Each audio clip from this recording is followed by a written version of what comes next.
Hello বন্ধুরা, তোমরা সবাই কেমন আছো? আশা করি তোমরা অনেক অনেক ভালো আছো আর আমি অনেকটাই ভালো আছি। তো আবারও চলে এলাম কোয়েল ব্লগ চ্যানেলে একটা নতুন ব্লগ ভিডিও নিয়ে। আর আজকে কোনো ব্লগ ভিডিও না, আজকে হলো আমার 7 মাসের স্বাদের অনুষ্ঠানের ভিডিও, যেটা তোমাদের সাথে শেয়ার করছি। তোমরা অনেকেই জিজ্ঞেস করছিলে যে দিদিভাই তোমার কয় মাস চলছে, কয় উইক চলছে। তো তাদেরকে সবাইকে জানিয়ে দিচ্ছি আমার 7 মাস চলছে। আমার আজকে 7 পূরণের দিন। তো সেই 7 পূরণের দিনে আজকে আমাদের শ্বশুরবাড়ির নিয়মে আছে যে একবারই স্বাদ দেয়। 5 মাসেও পঞ্চমত্ব না কি বলে ওটাও খাওয়ায় না, 9 মাসেও স্বাদ হয় না, জাস্ট 7 মাসে বড় করে স্বাদ হয়। তো আমার জায়ের বেলাও হয়েছিল, আমি ভিডিও দিয়েছি কিনা আমার মনে পড়ছে না, বাট আমার বেলায় দিলাম। তো আমাদের প্যান্ডেল হয়ে গেছে, প্যান্ডেলটা করেছিলাম মামার বাড়ির উঠোনে, মামার বাড়ির উঠোনটা বড় ছিল তাই। আর এখানে রান্ননীরা রান্না করতে বসে গেছে। আমার স্বাদে কী কী আইটেম হয়েছে সেটাও আমি তোমাদের সাথে বলে দিচ্ছি। গরমে তো তাই সিম্পল আইটেমই রেখেছিলাম, নর্মালি যেগুলো লোকে খায়। তো আর এখানে দেখতে পাচ্ছ ছোট কড়াই রান্না হচ্ছে, এটা হলো আমার জন্য স্পেশালি, আমাকে যে আলাদা করে সাজিয়ে দেওয়া হবে সেই রান্নাটা। তো এখানে চলে এসছে আমার বাবা মা। আমার বাড়ির পাশে নদী আছে, ইচ্ছামতি নদী, হাসনাবাদের ইচ্ছামতি নদী। তোমরা যদি কোনো দিন কেউ এখানে আসো অবশ্যই আমার সাথে দেখা করে যেতে পারো, আমি অল টাইম ফ্রি আছি। তো এটা হলো হাসনাবাদের ইচ্ছামতি নদী, যেটা ক্রস করে আসলেই 4-5টা বাড়ির পরে আমার বাড়ি। তো এই ক্লিপটা কে নিয়েছিলাম জানি না, তো পেয়ে খুব খুশি হয়েছি, দেখাতে পারলাম যে আমার বাবা মা এসছে। তো বাবা মা এসছে, আর কে কে এসছে তোমাদেরকে বলে দিই। বাবা মা এসছে কাকা কাকি, মামা মামি, আর আমার 3টে ফ্রেন্ড, একটা বৌদি পাশের বাড়ি, আর একটা মাসিমা জেঠিমা বলতে পারো। তো এখানে ছিল আমার শ্বশুরবাড়ির 7 মাসের নিয়মটা হলো গিয়ে পুরো বিয়ের মতন, যে নাকি বিয়েতে যেভাবে আমরা যা করি সেটাই নাকি আমাদের সাথেও তাই হয়।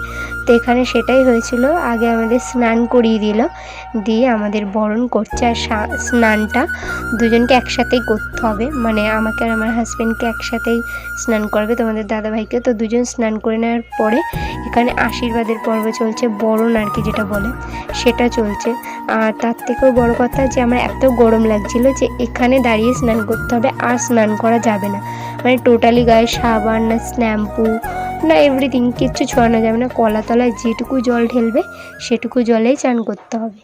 তো এই জন্যে একজন জানি না বালতি করে জল এনে দিচ্ছিল, সেই জলটাই আমার বর আমার গায়ে ঢেলে দিচ্ছিল, আর যেটাই আমি পুরো স্নানটা কমপ্লিট করেছি।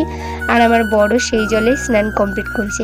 আর এখান থেকে স্নান কমপ্লিট করার পরে আমার বাড়ির থেকে, মানে আমার বাপের বাড়ির থেকে যে শাড়ি আর আমার বরকে যে ধুতি গামছা পাঞ্জাবি দেওয়া হবে, গেঞ্জি দেওয়া হবে, তো সেটাই পরে আমাদেরকে এক জায়গায় বসতে হবে মানে কি, যেমন আমরা বিয়েতে বসি না, ঠিক সেরকমই ব্রাহ্মণ আসবে, ব্রাহ্মণের পাশে বসতে হবে। সেখানে আমাদের অনেক নিয়মকানুন আছে, যেটা আমার এই ভিডিওতে নেই।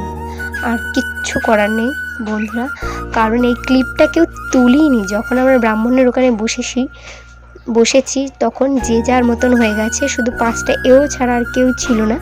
তো এই কারণে কোনো ক্লিপ নেওয়া হয়নি। আমার বোনকে বারবার বলেছিলাম নিতে, তো আমার বোনও নিইনি। তো দুঃখের সাথে বলছি কিছু করার নেই, কোনো ক্লিপ নেই। কিন্তু স্নানের পর আমাদের ওই নিয়মটা আছে, যেটার মধ্যে তোমাদের দাদাভাই আমাকে যেটা খাওয়াতে হয় না, ওটা খাইয়ে দিয়েছিল।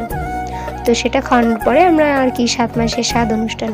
এই যে আমার মায়ের বাড়িতে আমাকে যে শাড়ি দিয়েছে, তোমাদের দাদাভাইকে যে ধুতি গামছা দিয়েছে, সেটা আমরা গায়ে জড়িয়ে গিয়ে এখন চেঞ্জ করে নেব।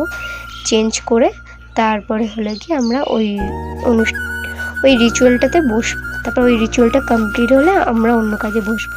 তো এই রিচুয়ালটা পুরোপুরি কমপ্লিট। তো এখনও হয়ে গেছে আমি রেডি, যেটা পরে আমি স্বাদ খাবো। এটার জন্য একটা অন্য শাড়ি সবাই পরে এখন জানোই।